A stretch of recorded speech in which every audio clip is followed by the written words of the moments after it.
Bismillahirrahmanirrahim. Assalamualaikum warahmatullahi wabarakatuh. Alhamdulillahirabbil alamin, hamdan yuwafi ni'amahu wa yukafi'u mazidah. Ya Rabbana lakal hamdu kama yanbaghi li jalali wajhikal karimi wa 'azimi sultanik. Allahumma salli wa sallim wa barik ala sayyidina Muhammadin wa ala alihi wa sahbihi wa sallim. Subhanaka la ilma lana illa ma 'allamtana innaka antal alimul hakim. Allahumma 'allimna ma yanfa'una wanfa'na bima 'allamtana wa zidna 'ilma. Rabbana innana amanna faghfir lana dhunubana wa qina 'adzaban nar. In uridu illa al-islaha mastata'tu wa ma taufiqi illa billah. Rabbana inni a'udzu bika min an adilla aw udhal, an azilla aw uzal, an adilla aw udhal, an ajhal aw yujhalu alayya, amma ba'du. Ahibati fillah, saudara seiman dan seakidah yang Allah muliakan, jamaah masjid Masjid Baitur Rahman, Loksmawe, Aceh yang Allah muliakan. Alhamdulillah Allah perjumpakan kita kembali dari masjid yang kita cintai dalam halaqah ilmu subuh hari. Alhamdulillah atas segala nikmat dan limpahan karunia daripada Allah dan kesempatan Allah berikan kita masih sehat walafiat. Dan Allah berikan kesempatan untuk memulai hari kita hari ini sujud dan rukuk kepada Allah Subhanahu wa taala. Mudah-mudahan Allah jadikan kita menjadi muslim mukmin yang istiqamah menjalankan perintah dan taat kepada Allah Subhanahu wa taala. Amin ya rabbal alamin. Selanjutnya pada pertemuan kali ini topik kafir ada yang sebulan ini mencuat di media sosial ya, ketika ada pihak yang mengkafirkan Ustadz Adi Hidayat hanya karena permasalahan problem yang beliau sampaikan yang mungkin sebagian para jamaah sudah mengetahuinya tentang masalah surat syu'ara, tentang problem masalah musik ya. Jadi ada pihak kelompok yang mengkafirkan beliau dan menuduh beliau yang macam-macam. Nah, dari isu ini kami ingin mengangkat tema tentang masalah qadhiyatut takfir ataupun isu pengkafiran. Bagaimana kita melihat isu ini dan kemudian bagaimana para ulama Ahlus Sunnah wal Jamaah berbicara tentang masalah takfir ya.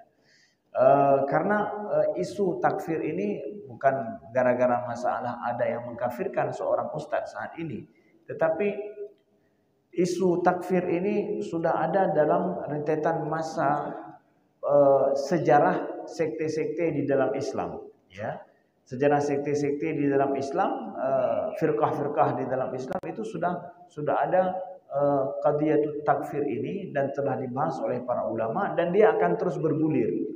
Akan terus ada kondisi di mana sesama umat Islam itu mengkafirkan. Maka kita ingin mengetahui bagaimana ulama-ulama Ahlus Sunnah menjelaskan dan bagaimana sikap mereka terhadap masalah mengkafirkan sesama muslim ya, sesama muslim. Bagaimana itu? Nah, supaya kita tahu kedudukannya, bagaimana sih maksud daripada mengkafirkan itu dan imbas atau implikasi daripada pengkafiran itu seperti apa. Para ulama tauhid mengatakan bahwa ya takfir itu adalah lawan daripada iman atau kufur lawan daripada iman jelas.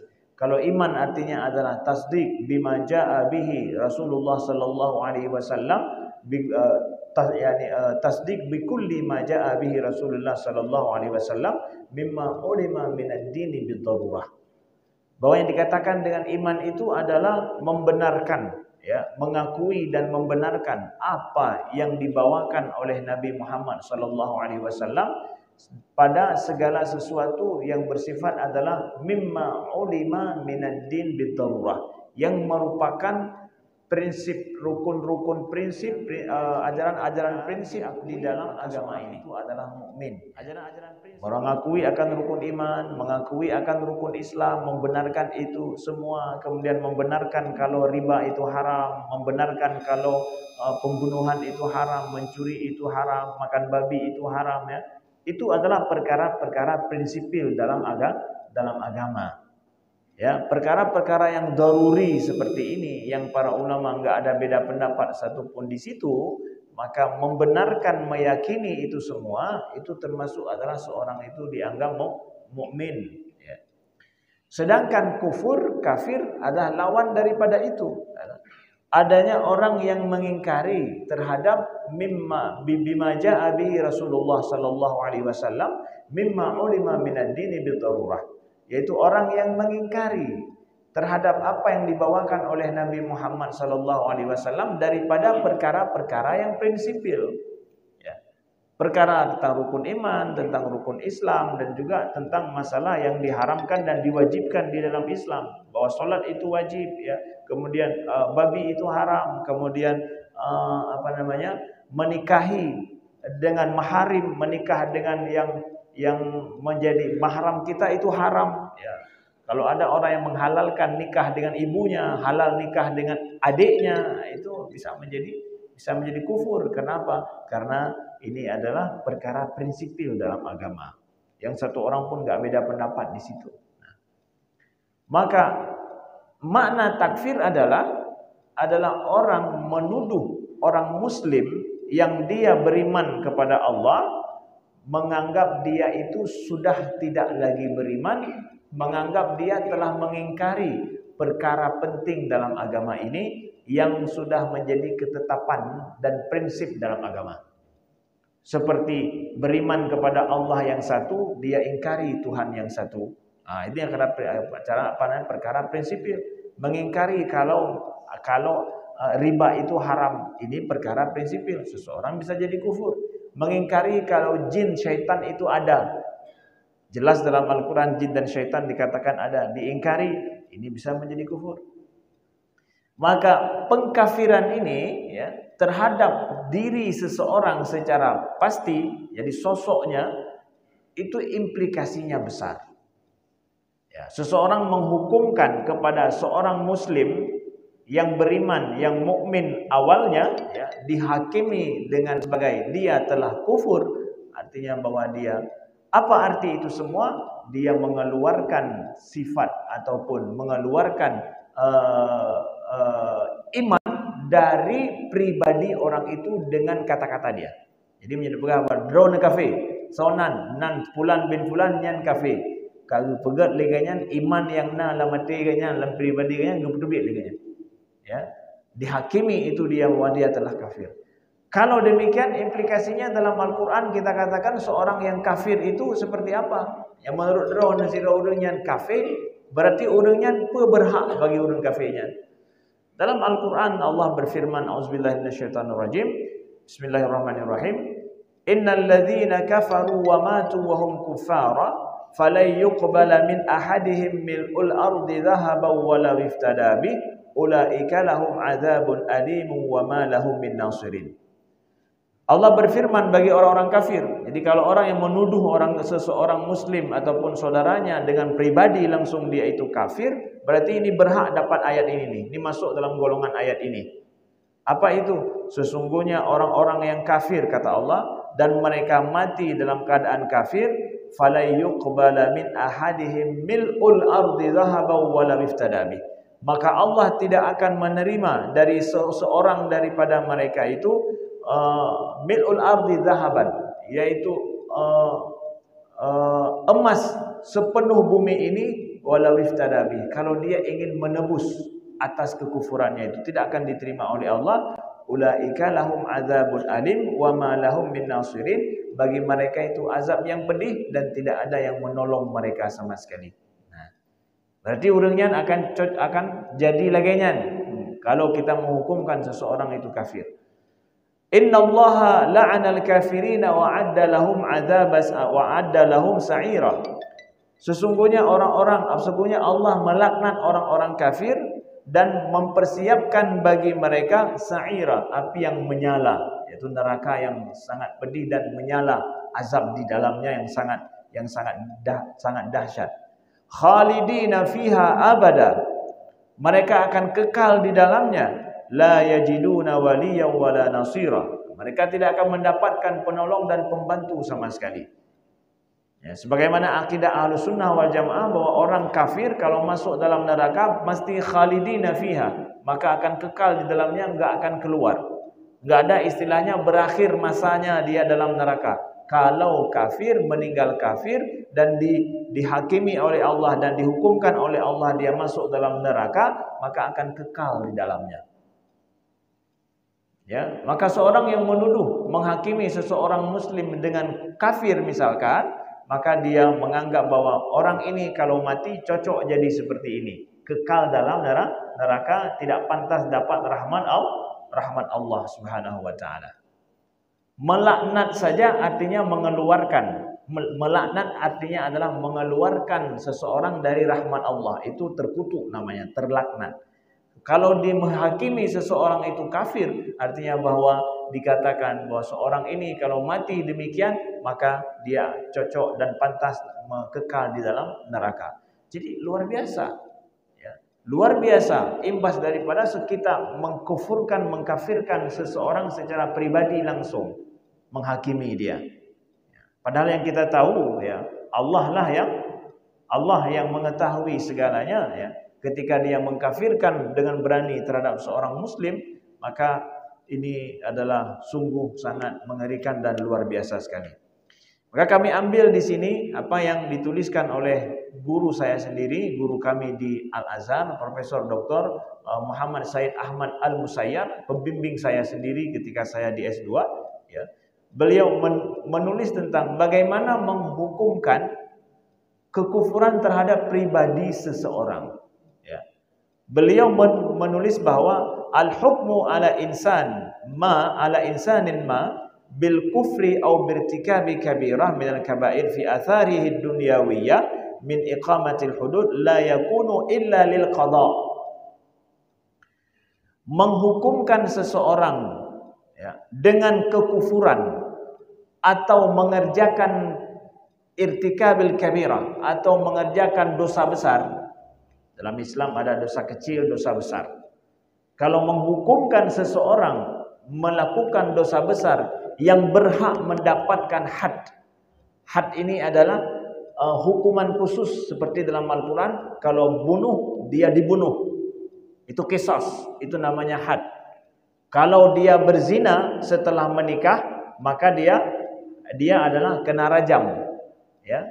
Maka menghakimi seseorang itu dengan kekufuran atau melakukan perbuatan yang keji, yaitu dosa besar seperti berzina tadi, sehingga dia bisa dijatuhkan hukuman khusus, maka ini kata beliau yang implikasinya dalam masalah dunia nanti, maka la yakunu illa lil qada, maka tidak dilakukan kecuali oleh mahkamah.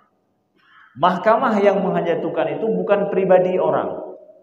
Jadi misalnya bahkan dalam masalah zina misalkan, ya, seseorang tidak bisa hukuman daripada seseorang menghakimi orang lain lalu dia dijatuhkan hukuman hudud misalkan atau hukuman khusus sehingga dia dirajamnya, rajam urnya apakah jika melakukan zina. Gekeun le sira urang, apakah perkataan satu orang itu bisa menjadikan dia itu kena rajam? Tidak bisa. Yang menjadikan itu kena rajam adalah mahkamah yang menjatuhkan hukuman, baru dia bisa kena rajam. Qisas juga seperti itu. Seseorang yang membunuh orang lain, maka jatuhnya hukuman qisas pada bagi si pembunuh bukan gara-gara perkataan si urang dia pegang bahwa nyan ganyan kena qisasnya, nyan payah qisasnya, lakukan qisas. Enggak bisa oleh pribadi orang. Tapi apa juga dia jatuh qisas, kena qisas kalau yang menghukumkan itu mahkamah. Begitu juga kata guru kami ini adalah, dan ini adalah perkataan ulama Azhar. Kita katakan ulama Azhar, emangnya ulama dulu tidak seperti itu. Ini adalah rujukan saya sampaikan. Ulama Azhar ya rujukan dari zaman-zaman dulu bahwa menjatuhi, mengkafirkan seorang itu ya, yang ada implikasi dunia akhirat itu, yaitu adalah itu kembali kepada qada, kepada mahkamah untuk melakukan itu, menghakimi dia ini, mengatakan dia kafir atau bukan. Kalau dia awalnya adalah seorang muslim, ya awalnya seorang muslim, saudaraku yang dimuliakan Allah. Ini dalam masalah qadiyah takfir, mengkafirkannya. Nah, kemudian kita lihat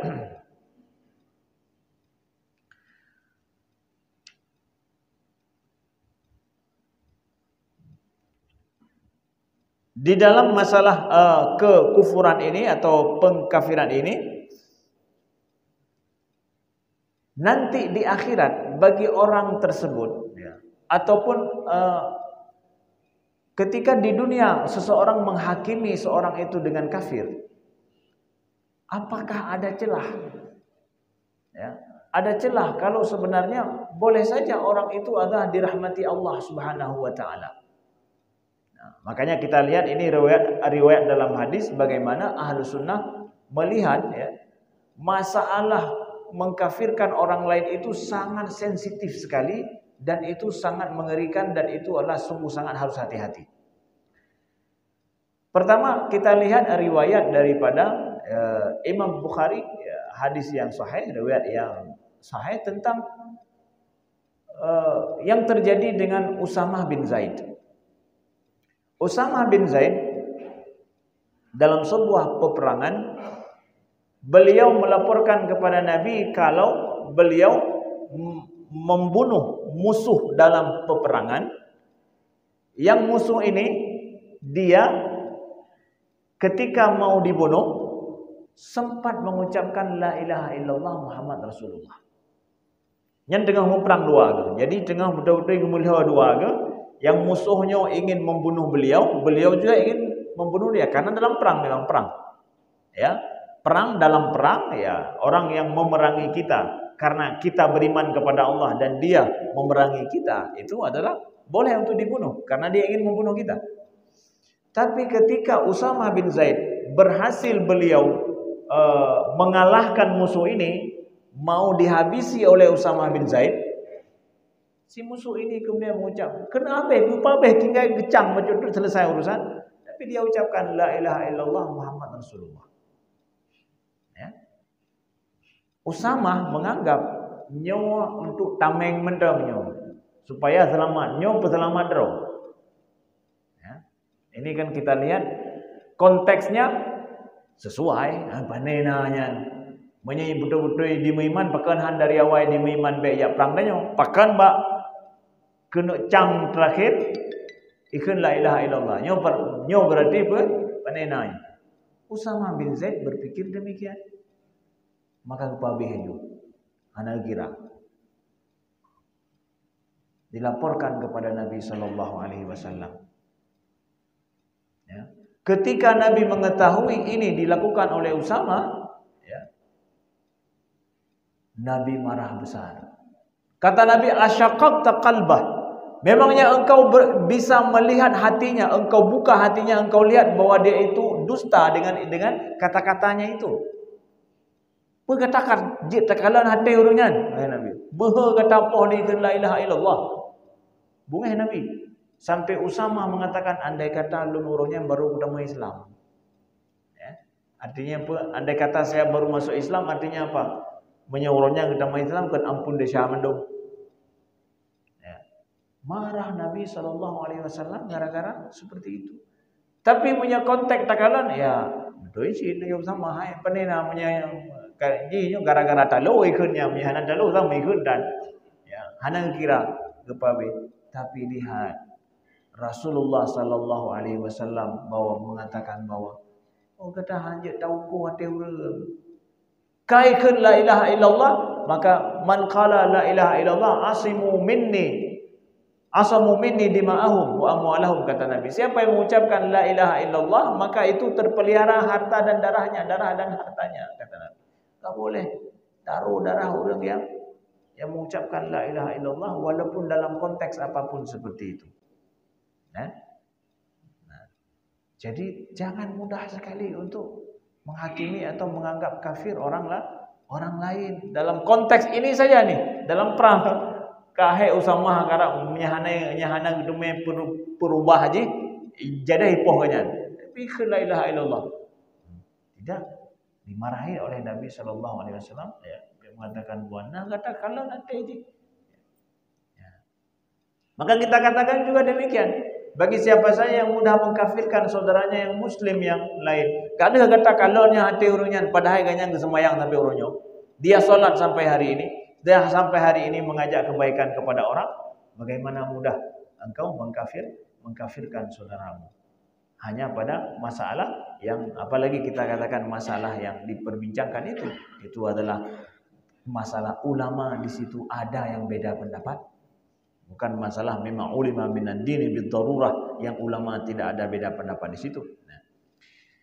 Kemudian juga kita tahu dalam hadis yang lain yang sering kita dengarkan adalah riwayat tentang orang yang membunuh orang lain, membunuh 99 orang ya. Dia telah membunuh 99 orang, lalu kemudian dia ingin bertaubat. Dia ingin bertaubat. Lalu dia tanyakan kepada seorang ahli ibadah, ya, karena dia tahu, dia berpikir menurut dia, karena dia tidak punya ilmu, orang-orang yang ahli ibadah ilmunya lebih baiklah. Ketika ditanya sama orang ahli ibadah, mengatakan, ditanya apa? Saya sudah membunuh 99 orang. Apakah saya ini masih ada taubat? Masihkah bisa saya bertaubat kepada Tuhan setelah membunuh 99 orang? Kasih kurun roy pohon ya, berarti kan pembunuh kelas kakap ya. Ahli ibadah ini mengatakan, hana jalan li, enggak ada jalan lagi untuk taubat. Sudah 99 orang, apa lagi? Disempurnakanlah 100 orang pohlomnya ya. Memang ini pembunuh. Dia bunuh lagi ahli ibadah ini gara-gara mengatakan tidak ada ibadah. Ya. Orang ini cerita daripada Nabi sallallahu alaihi wasallam yang sering kita dengarkan. Sampai akhirnya dia bertanya kepada seorang ahli ilmu ya, bahwa apakah masih ada jalan taubat kepada saya. Ini berarti orang yang ke-100, orang lengkap sertuh roi pohre ya. Lalu pergi dia, saya sudah membunuh 100 orang ya. Apakah masih ada jalan taubat bagi saya pada ahli ilmu? Maka dia mengatakan, siapa yang menghalangi dirimu daripada taubat kepada Allah? Nah, maka beda ahli ilmu dengan ahli ibadah ya. Kadang ahli ibadah dia memang manfaatnya bagi dirinya sendiri. Tapi kalau ahli ilmu, manfaat bukan cuma dirinya sendiri, tapi untuk orang lain. Itu bedanya ahli ibadah dengan ahli ilmu. Kadang ben kalan bahwa minasira urang ahli ibadah, bedanya hukum ba urang yang rajin ibadah. Ya. Tanya hukum pada ahli ilmu. Walaupun hana sama dengan ahli ibadah. Ahli ilmu yang memahami banyak masalah. Memang Allah berikan kelebihan pada orang-orang yang berilmu, dia bermanfaat bagi orang lain. Sedangkan ahli ibadah manfaatnya bagi dirinya sendiri. Nah, kemudian dia suruh bahwa pergilah engkau ke tempat lain, jangan engkau tinggal di tempatmu sendiri, supaya engkau bisa beribadah dengan mereka di sana. Karena lingkunganmu itu lingkungan yang jahat, sehingga engkau menjadi penjahat. Nah, jadi pembunuh seperti itu. Nah, akhirnya dia mengikuti saran dari ahli ilmu ini, ternyata dia meninggal di tengah jalan. Kita tahu dalam sabda Nabi bahwa turun malaikat rahmat dengan malaikat azab untuk merebut nyawa ini, mau dibawa oleh malaikat azab atau malaikat rahmat, sampai akhirnya disuruh untuk ukur mana lebih dekat. Kalau dekat dengan tempat dia akan bertaubat kepada Allah, maka dia diampuni oleh Allah. Ternyata dia dekat dengan itu, diampuni oleh Allah Subhanahu wa taala. Apa hadis ini mengadakan kita memberikan makna kepada kita apa? Kata para ulama bahwa sejahat-jahat orang mungkin yang nampak secara zahir di dunia ini, tapi di sana boleh jadi ada rahmat Allah loh kepada dia, yang menjadikan dia bisa diampuni oleh Allah Subhanahu wa taala. Maka secara pribadi hati-hati sekali kita membenci pribadi orang, menganggap bahwanya memang jika terkutuk habis hangga ampun oleh Tuhannya. Ya, hanya kebenaran. Enggak boleh kita katakan itu seperti itu. Secara pribadi kepada orang. Tapi boleh, kata para ulama apa? Mengutuk, melaknat, membenci secara umum atas perbuatan dan sifat, bukan atas pribadi orang. Terlaknatlah orang-orang yang berbuat zalim.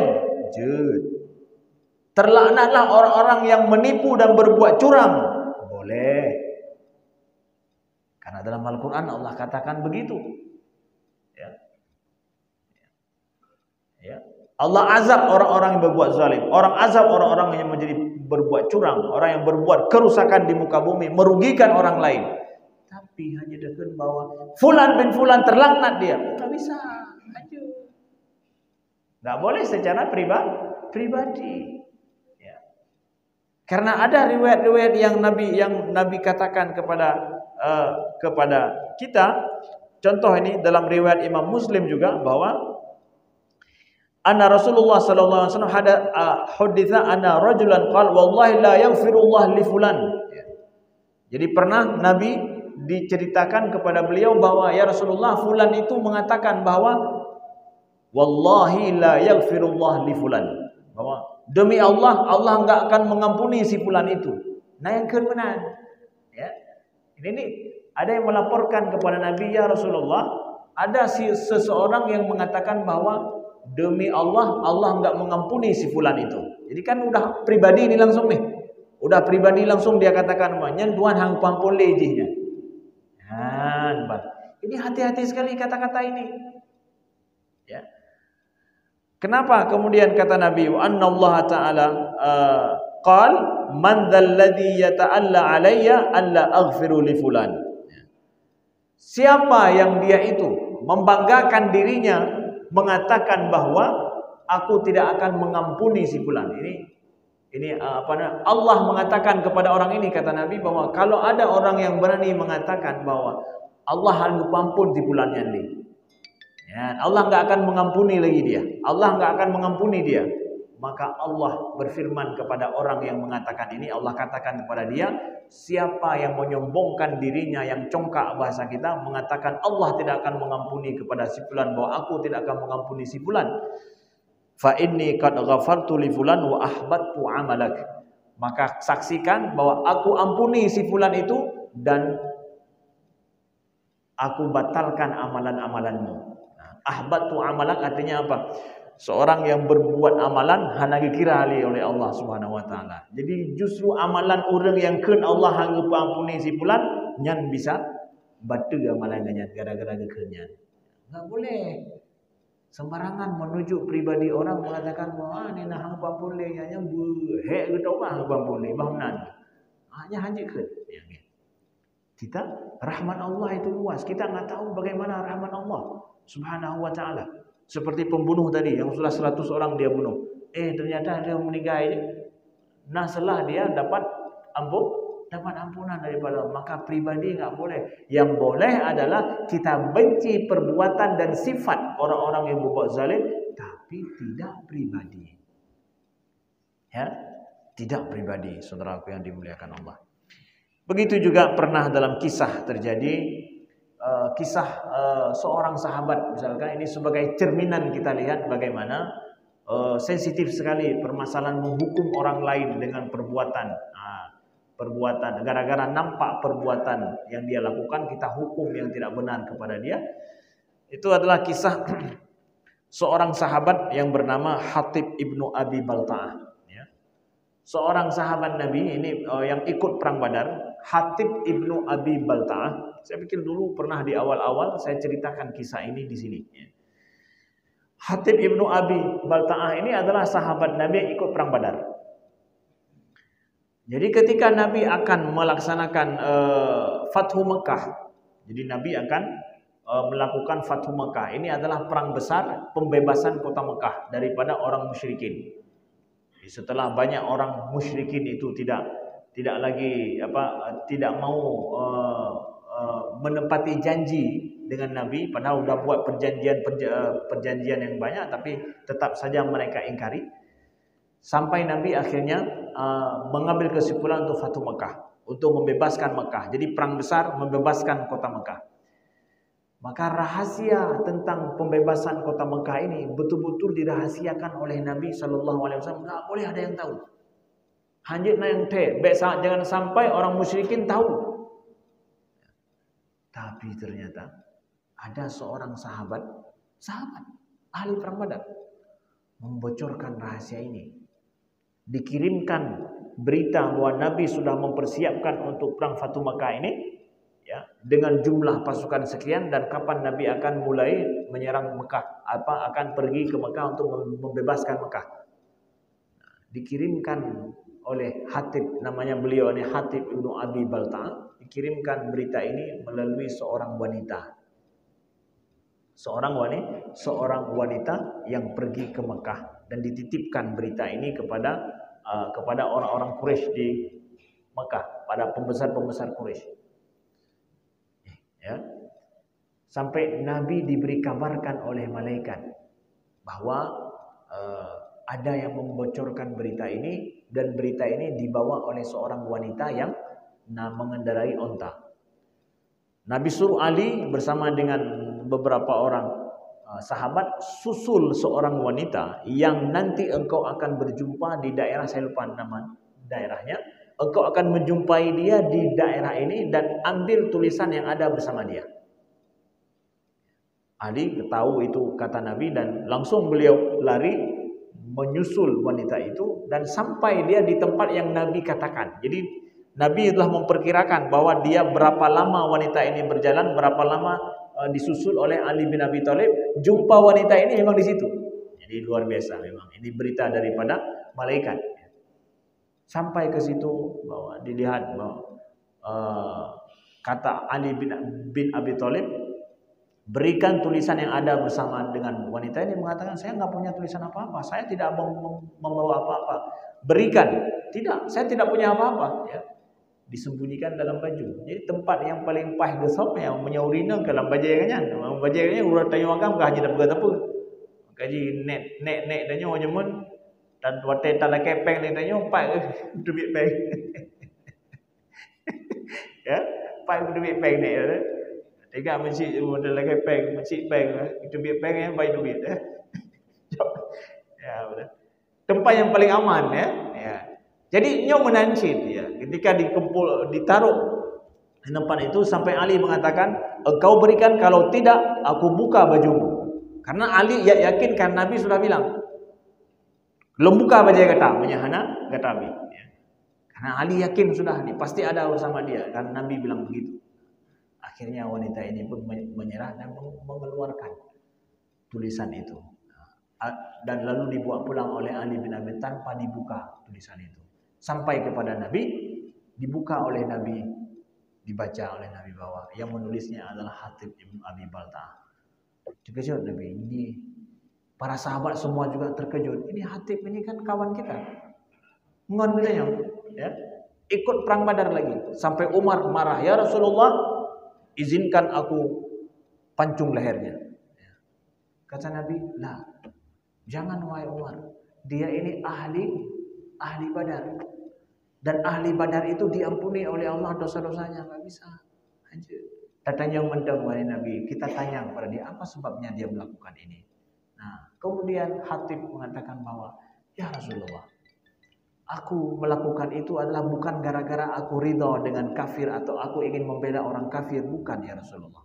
Nah, kan kalau kita lihat bahwa bin kata cuma nyo ke kata bantu orang kafir, nyo hana iman dia kata bantu orang kafir. Masa Nabi ingin berperang, engkau berikan berita ini adalah oleh Nabi. Mana iman pada orang lagi? Tunggu, lihat bagaimana Nabi menghakimi. Ya. Dengarkan dulu kita alasannya apa. Didengarkan oleh Nabi bahwa ya Rasulullah, aku di Mekah itu tidak punya saudara. Ketika aku berhijrah ke sini, sahabat-sahabat yang lain mereka punya saudara yang menjaga keluarganya di sana.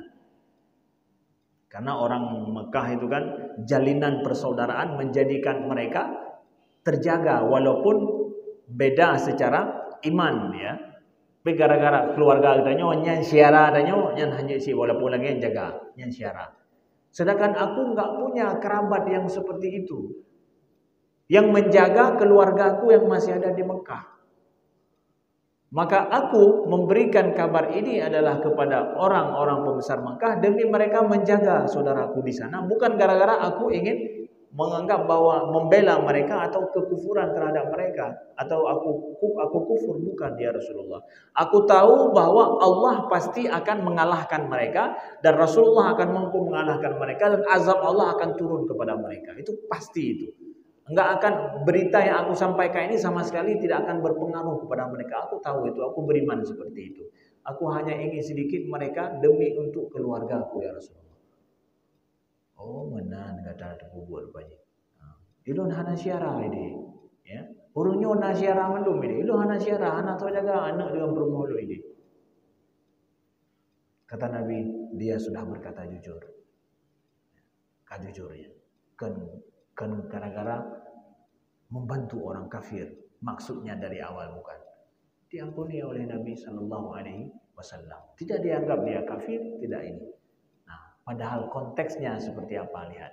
Nabi gejak memperang, inganya gejak pembucau berita. Menyeohnan mentang dah pegah. Hai, Nabi gejak memperang, iji pembucau. Kibannya beritanya. Kiban urangnya. Lihat. Kan punya dah pegah bidnya. Urang gejak poh Nabi. Sama dengan poh Nabi urangnya. Tahu pun macam-macam. Tapi lihat. Nabi tidak melihat juga apa alasan dia. Lihat betapa sensitifnya. Ya. Apalagi dalam masalah yang ada beda pendapat para ulama, lalu kemudian gara-gara kita misalkan sudah menganggap menurut kami ini adalah haram, bahwa menurut beliau mungkin tidak karena ada beda pendapat para ulama dalam hal ini, tidak bisa kita mengkafirkan orang langsung. Ya.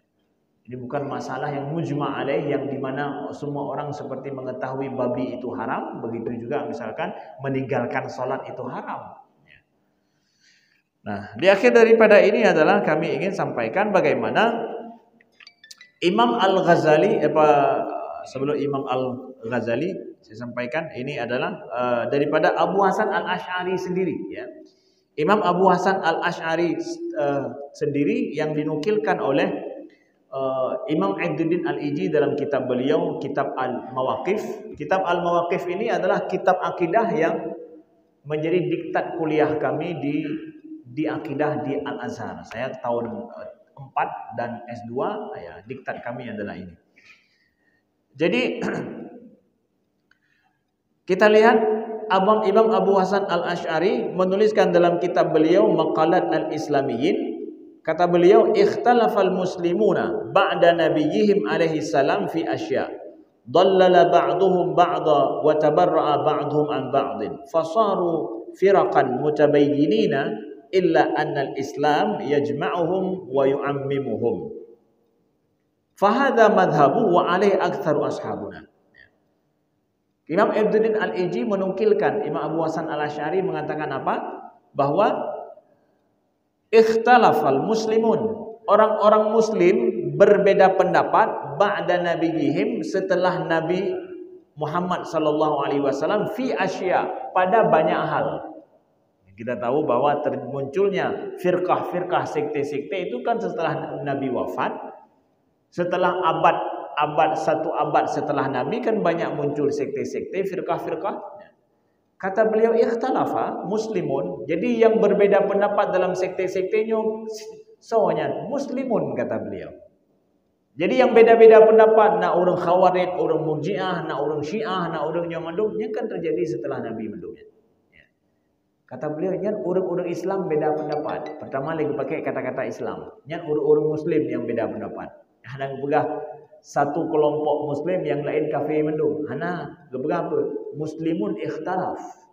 Orang-orang Islam berbeda pendapat. Sektenya banyak setelah Nabi. Ba'da nabiyhim. Dhallala ba'dhum ba'dha. Sebahagian mereka menyesatkan sebahagian yang lain. Artinya apa? Menghakimi. Nyan sesat, sektenya sesat, nyan hana betul. Ya, dhallala ba'dhum ba'dha. Ya, mereka saling menyesatkan satu sama lain. Ya. Fasaru firaqan mutabayyinin. Gara-gara itu akhirnya apa?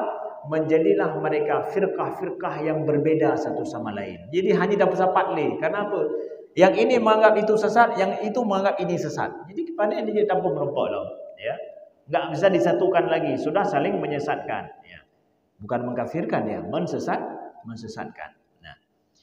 Dallala wa tabarra'a ba'dhum an ba'din, dan saling mereka memutuskan hubungan satu sama lain. Pokoknya yang kamu kenal baik dengan kamu, yang hana dengan kamu. Ya, itu terjadi pada setelah Nabi sallallahu alaihi wasallam, setelah abad pertama itu. Fasaru firaqan mutabayyinin illa annal Islam yajma'uhum wa yu'ammimuhum. Kata Imam Abu Hasan Al-Asy'ari, Imam Ahlus Sunnah, kata beliau apa? Akan tetapi, walaupun kondisi mereka seperti itu, tetapi Islam itu mengumpulkan mereka dan menaungi mereka semua. Nah, kata beliau, walaupun mereka saling menyesatkan satu sama lain dan tidak bisa disatukan lagi, tetapi kata beliau, Islam itu menaungi mereka semua. Islam itu meliputi mereka semua. Jadi Imam Abu Hasan Al-Asy'ari mandang anggap yang sama orang lagi itu Islam ada bersama dengan mereka. Tidak ada beliau mengatakan bahwa yang dia kafir menduk. Nah, Islam itu meliputi mereka semua. Makanya beliau ketika sebagaimana diriwayatkan oleh Imam Ibnu Asakir ya, dalam kitab Kadzbul Tabyin, bahwa Imam Abu Hasan Al-Asy'ari ketika beliau wafat, ketika beliau di hari beliau akan wafat ya, beliau sempat memberikan sebuah wasiat kepada murid beliau. Saya lupa nama murid beliau yang mendengarkan wasiat langsung beliau. Ya, tapi wasiat beliau ini dituliskan banyak oleh para ulama kemudian ya, termasuk adalah Ibnu Asakir dalam kitab Tabyin ya. Beliau sampaikan bahwa asyhid alayya, persaksikan kepadaku, annani la ukaffiru ahadan min ahlil qiblah. Persaksikan kepadaku, kata beliau, annani, bahwa sesungguhnya aku la ukaffiru ahadan min ahlil qiblah. Aku tidak mengkafirkan satu orang pun daripada ahli kiblat. Kenapa beliau memakai kata-kata ahli kiblat? Ini mengkafirkan ahli kiblat ya. Aku tidak pernah mengkafirkan satu orang pun daripada ahli kiblat. Persaksikan kepadaku. Baik salah ya pegah belum berkafirnya mana. Persaksikan satu orang pun ahli kiblat aku tidak kafirkan. Ahli kiblat artinya apa? Yang solat dengan solat kita, yang masih menghadap ke arah kiblat dan masih solat menjaga waktu solatnya, aku enggak mengkafirkan, kata beliau. Ya hanya tidak berkafir. Hanya tidak berkafir solatnya yang kafir si fulan. Hanya enggak bisa. Ini tuntunan tuntunan ahlu sunnah. Tidak mengkafirkan satu orang pun daripada ahli kiblat. Cuma kalau menyesat hanya tidak berkafir, melenceng mereka boleh. Mereka sesat, mereka melenceng. Oh, mereka orang Syiah, tersesat dalam ajaran mereka ini. Oh, mereka orang Khawarij sekalipun. Jadi para ahlu sunnah Khawarij saja yang suka mengkafirkan orang lain, enggak semua ahlu sunnah juga balas mengkafirkan mereka. Walaupun ada, sebagaimana kata Imam Abu Ishaq Al-Syirazi, bahwa kalau mereka mengkafirkan kita, baru kita kafirkan mereka. Itu pun gara-gara ada saling mereka mengkafirkan dulu, baru kita kafirkan mereka. Karena kata Nabi, orang yang mengkafirkan orang lain maka kekufuran sudah ada itu. Hanya hanaret ke awaknya, berarti hanaret ke kitanya, berarti ke awaknya.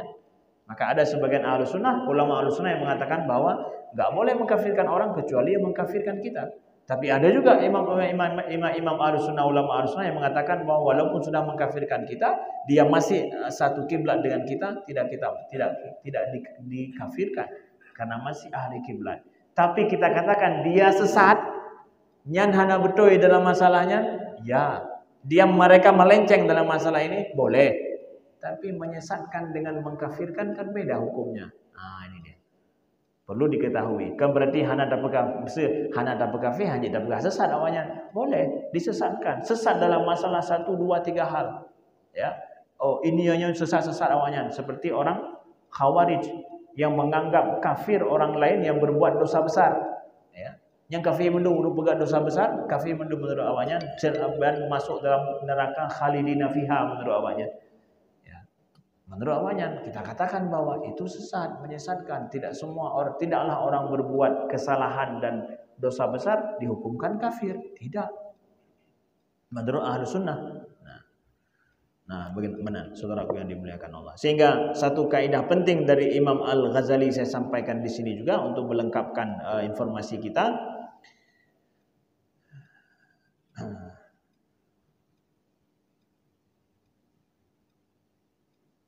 Wal khata' fi tarki alfi kafir fil hayati ahwan minal khata' fi sadki mahjamatin min damin muslim.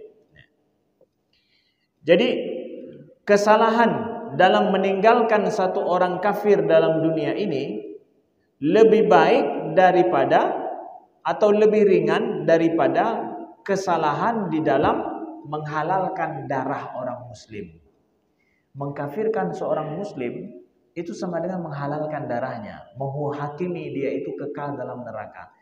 Kesalahan kita dalam tidak, istilahnya meninggal, kita tidak mengkafirkan saudara kita yang muslim satu orang itu lebih besar dahsyat daripada kita meninggalkan 1000 orang kafir. Kita tidak mengkafirkan orang kafir 1000 orang dengan salah di dalam menghakimi seorang muslim, itu lebih baik tak tinggalkan 1000 orang kafir hana tak hakimi kafir daripada salah roh takkan kafir ke orang muslim. Benar. Dari Imam Al-Ghazali dalam kitab Iqtisad fil I'tiqad. Hai hanan kafir di pulang ko 1000 orang kafir pak hanan takkan kafir lagu. Lebih god hana roh takkan lagi daripada roh takkan ke orang muslim yang kata kafir. Belah Imam Al-Ghazali. Hati-hati sekali saudaraku yang dimuliakan Allah. Maka kita patut mempertanyakan manhaj apa yang dipakai oleh orang yang ternyata begitu mudah mengkafirkan sesama muslim yang satu arah kiblat. Sedangkan ahlu sunnah, ulama ahlu sunnah begini pendapat mereka.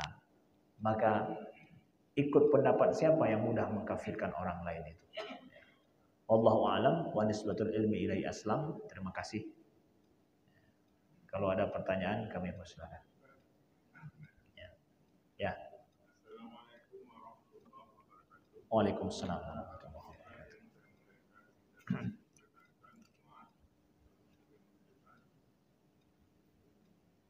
Pertanyaan tentang kafir ini, seperti saya katakan tadi, kafir artinya dia adalah menutup, berarti menutup kepercayaan terhadap agama Islam apapun syariat agama Islam itu kafir. Ya. Pernah saya baca dalam salah satu tafsir karangan ulama terkenal, orang petani juga dikatakan kafir karena dia menanam itu sambil menutup benih yang dia tanam. Kemudian waktu kasus Ahok kita sibuk dengan masalah kafirnya, malah dia katakan kafir. Padahal benar dia menutup kepercayaan kita. Padahal kita pun menutup kepercayaan agama lain. Apakah kita yang menutup kepercayaan terhadap agama lain juga tidak kafir terhadap agama lain? Boleh dikatakan demikian. Itu yang pertama. Yang kedua, seperti dibacakan oleh Imam tadi dalam surah Al-Qur'an ayat 69, wala yad'una ma'allahi ilahan akhar wala yaqtuluna an-nafsa allati illa bil haqq. Berarti tidak yang pertama tidak mensyirikkan Allah, kemudian tidak berzina, tidak membunuh. Itu salah satu daripada ciri-ciri dari ibadah rahmat. Yang tiga ini adalah perbuatan yang sangat di luar hukumnya sangat berat. Ya, membunuh, berzina, melayakkan nama Allah ilahan akhar, mensyirikkan Allah. Tapi waman taba wa amana wa amila salihan itu juga dalam kuning. Bagaimana dia padahal berzina aja dirajam. Apakah tidak ada kemudian sementara di sini ada kemudian? Terima kasih Ustaz. Ya, baik. Waalaikumsalam warahmatullahi wabarakatuh. Baik, bagus pertanyaan beliau ini. Saya jawab. Apa ada pertanyaan lain? Ya, kita kumpulkan sekali jawab ya, biar hemat waktu. Assalamualaikum warahmatullahi wabarakatuh. Waalaikumsalam warahmatullahi wabarakatuh. Ustaz, tentang kehidupan dan cara pemerintah Amerika mendidik anak-anak mereka menjadi dewasa yang dibahas kemarin malam. Ya. Jadi untuk anak Amerika itu yang umur 5 tahun wajib bisa di orang tuanya. Kalau nggak bisa, saya katakan dia merasa malu dengan namanya. Jadi sedangkan oleh pemerintah Amerika membiaya untuk anak sekolah itu sampai dengan 8 tahun SMA. Jadi mereka 8 tahun sudah bisa. Jadi dari mana anak-anak ini bisa menunjukkan dirinya sendiri? Maka mereka belajar orang tua yang demikian. Ya, baik. Terima kasih ya. Pertanyaan yang pertama tadi saya jawab bahwa di dalam Al-Qur'an itu ya ada juga saya bacakan ulama tafsir bahwa petani itu dikatakan juga dengan kufar, orang-orang kafir ya, kufar ya. Jadi bahasa Arab itu kafara itu artinya adalah menutup. Asal katanya itu menutup. Jadi seorang petani itu dianggap adalah istilahnya Al-Quran memakai kata-kata kufar sebagai petani. Dalam surah Al-Hadid misalkan ya, surah Al-Hadid ayat ke-20 ya. Itu ketika Allah berfirman kamatsali ghaitsin a'jabal kuffar nabatuh. Ya. Maka seperti hujan yang turun akhirnya menumbuhkan tumbuh-tumbuhan yang menjadikan petani merasa senang. Nah, kufar di sini petani ya.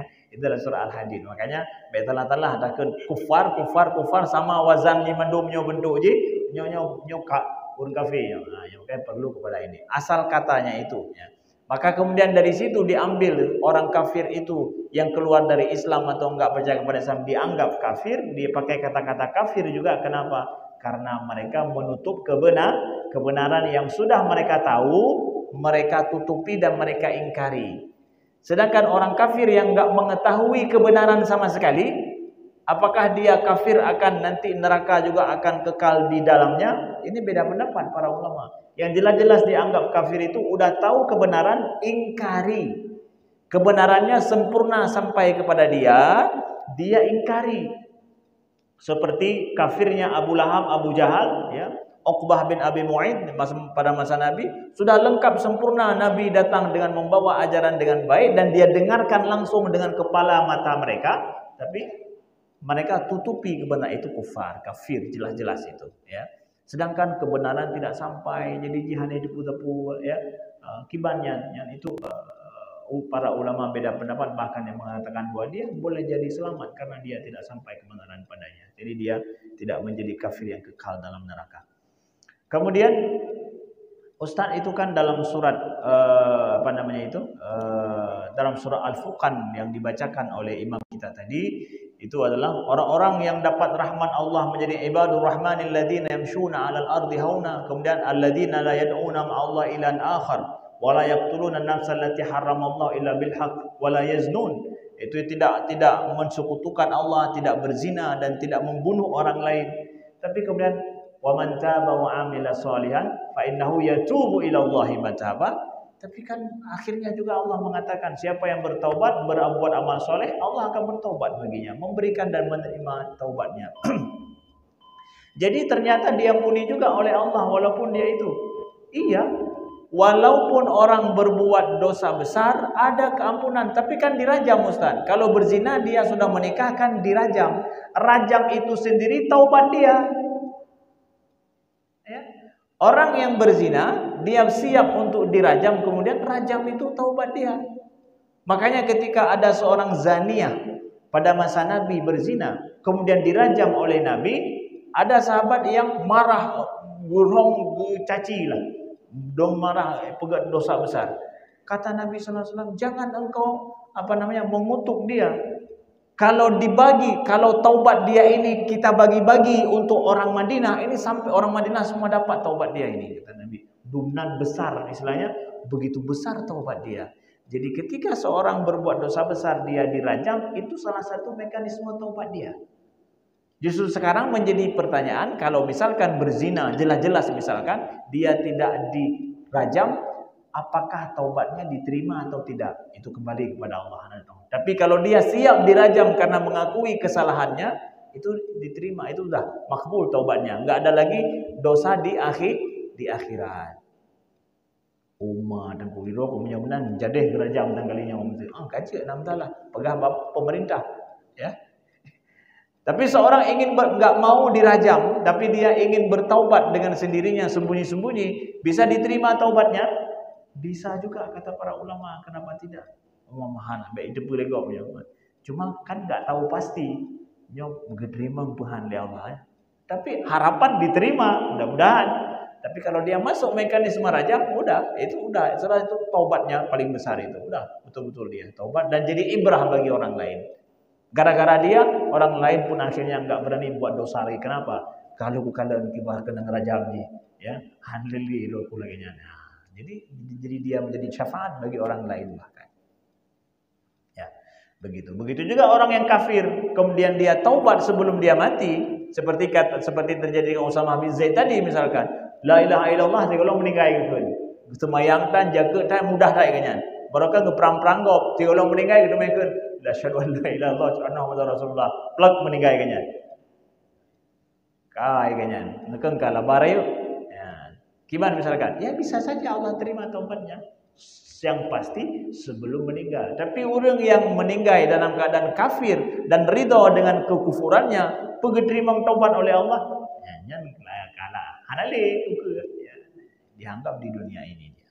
Nah, begitu adanya. Nah, dari mana tadi pertanyaan bahwa anak-anak kalau pisah dari orang tuanya, ini cerita tadi malam. Dari mana penghidupannya?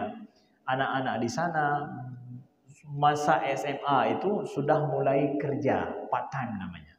Jadi anak-anak SMA di barat, di Amerika dan di Kanada itu SMA itu sudah part time, sudah mulai bekerja paruh waktu. Nawate dalam siuro 2 jam, 2 jam, 4 jam dia mulai bekerja. Nah, ini adalah salah satu model kehidupan di sana yang bagus. Ya, anak-anak SMA bahkan sekolah menyuruh mereka untuk harus ada tempat pekerjaan, latihan kerja dia. Bekerja tapi digaji per jam dia. Ya, dan nyogat tacok le katanya SMA katanya anime katanya bahwa benar kerja. Pekerja, laporan kerja, pekerja. Oh kerja ngurun si pekerja, mu ai bilang je ci, ya. Sampai anime hana itu kerja. Jadi silabus pekerja itu silabus sekolah juga. Ya, untuk ada pekerjaan. Setelah tamat SMA, dia sudah biasa dengan pekerjaan. Akhirnya dia masa kuliah itu juga kuliah kerja. Makanya nak istilah kuliah sambil kerja. Itu sudah terbiasa mereka. Dan ya, kalau tidak cukup dia bisa mengambil pinjaman dari pemerintah yang mereka akan bayar setelah kuliah.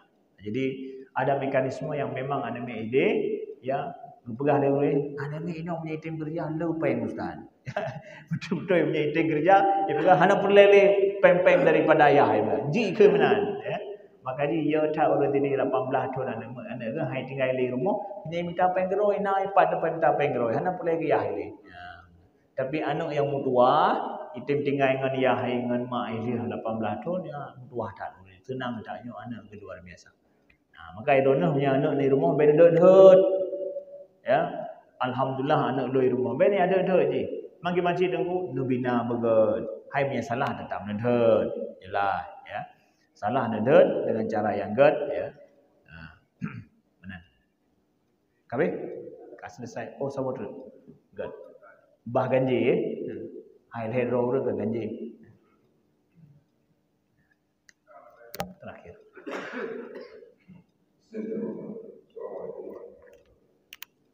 Assalamualaikum. Dalam fenomena pertimbangan kita rasa bahasa anak itu sangat banyak diucapkan, baik diucapkan langsung maupun lewat media. Melaknat orang-orang yang memang dianggap sudah zalim dalam kerjaan lain, bukan. Tapi yang jelas banyak sekali. Banyak sekali orang mendoa melaknat. Waalaikumsalam warahmatullahi wabarakatuh. Melaknat, mengutuk, ya, membenci sifat dan pekerjaan orang itu boleh. Yang enggak boleh adalah melaknat, mengutuk pribadi orang tertentu. Ala laknatullah ala zalimin. Terkutuklah orang-orang zalim. Iya boleh, orang zalim. Orang-orang yang berbuat curang boleh. Wailul lil mutaffifin. Celaka raya orang yang berbuat curang. Siapa dia? Ben pegasau. Hanjir pribadi tidak boleh. Tidak boleh. Yang terkutuk terlaknat tahu. Si yang calok limboy. Yang baik. Hanjir. Ya, tapi apa kita mengutuk ada orang-orang zalim berbuat curang, nyong ketika kai berbuat curang nyong orang-orang berbuat curang terkutuklah dilaknat Allah. Itu betul, dalam Al-Quran juga orang buat zalim memang dapat azab besar daripada Allah, betul. Tapi pribadi jangan, secara pribadi menohok dan pasti orangnya jangan. Kenapa Ustaz? Tapi dia saya lihat berbuat ini, boleh dia bertaubat nanti, dia insaf dari itu, dia minta maaf daripada pekerjaannya. Oh maka kena melaknat lon termasuk laknat lon. Menyerang ke taubat payah lebih teh badon hai. Aku taubat kalau sahabatnya tarik long laknat drone. Ya. Ha? Ya. Ya, boleh saja. Nyan but lagi but orang kafir nyan. Orang kafir ke nak cik buat goi cik je. Hai ibi makanan gegop kan buat orang kafir cik. Nak cik ibi makanan gegop kan. Ya. Ya, kan? Oh, terima kasih. Terima kasih kepada guru-guru yang berhadir. Ada Profesor Dr. Husni Mubarak juga hadir, ada Ustaz Saiful juga hadir. Terima kasih ya. Jazakumullahu khairan. Insyaallah kita berjumpa lain waktu dan kesempatan. Aku qouli hadza wa astaghfirullah li wa lakum. Wassalamualaikum warahmatullahi wabarakatuh.